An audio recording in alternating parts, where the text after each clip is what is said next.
எனவே அதற்கு ஏற்ற முறையில் ஒரு சில அண்மை கால சட்ட விதிகளையும் அவர் சுட்டிக்காட்டியிருந்ததாக தெரிய வருகின்றது.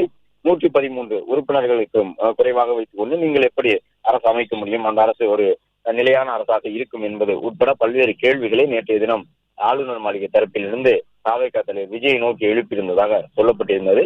எனவே நிலையான அரசு அமைவதை உறுதி செய்வது ஆளுநருடைய கடமை. அந்த அடிப்படையில் நிலையான அரசு அமைவதற்கு 118 உறுப்பினர்களுடைய ஆதரவு தேவை.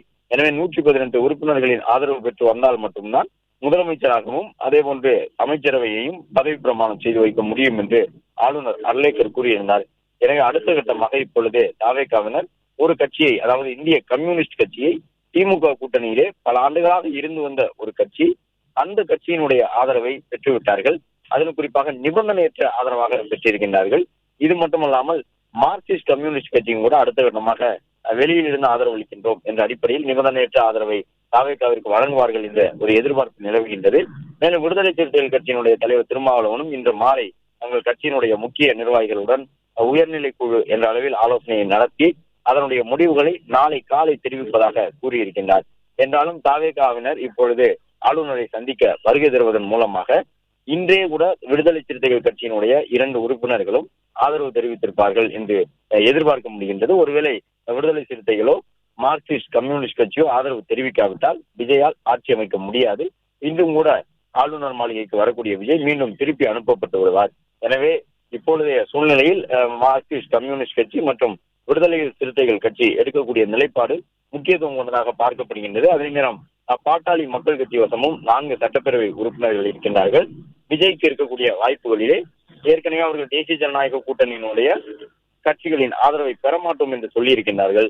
என்றாலும் ஆட்சி அமைப்பதற்கு அவருக்கு இருக்கக்கூடிய வாய்ப்புகளாக பாட்டாளி மக்கள் கட்சியோடு இணைந்து அரசு அமைப்பதற்கான ஒரு வாய்ப்பும் இருக்கின்றது. ஏனென்றால் விசிகாவோ மார்க்சிஸ்ட் கம்யூனிஸ்ட் கட்சியோ தங்களுடைய உறுப்பினர்களை விஜய்க்கு ஆதரவு நிலைப்பாடு எடுக்க வலியுறுத்தாவிட்டால் 4 உறுப்பினர்களை வைத்திருக்கக்கூடிய மற்றொரு கட்சியான தேசிய ஜனநாயக கூட்டணியில் இடம்பெற்றிருக்கக்கூடிய பாட்டாளி மக்கள் கட்சியினுடைய ஆதரவு அவசியமாகப்படும்.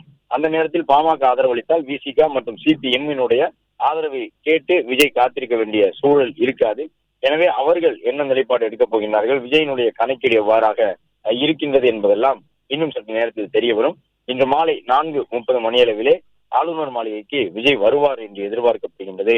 விஜய் வரக்கூடிய நிலையிலே அவர் அந்த 118 உறுப்பினர்கள் என்ற எண்ணிக்கையை தான் தொட்டுவிட்டதற்கான அதிகாரப்பூர்வ அந்த கையெழுத்து படிவங்களை வழங்கும் பொழுது விஜய்க்கு முதலமைச்சராக பதவி பிரமாணம் செய்து வைப்பதற்கான முயற்சியிலே ஆளுநர் மேற்கொள்வார். பிளே ஸ்டோர் மற்றும் ஆப் ஸ்டோரில் இருந்து பாலிமர் செயலியை QR கோடு மூலம் பதிவிறக்கம் செய்யுங்கள். செய்திகளை உடனுக்குடன் பெறுங்கள்.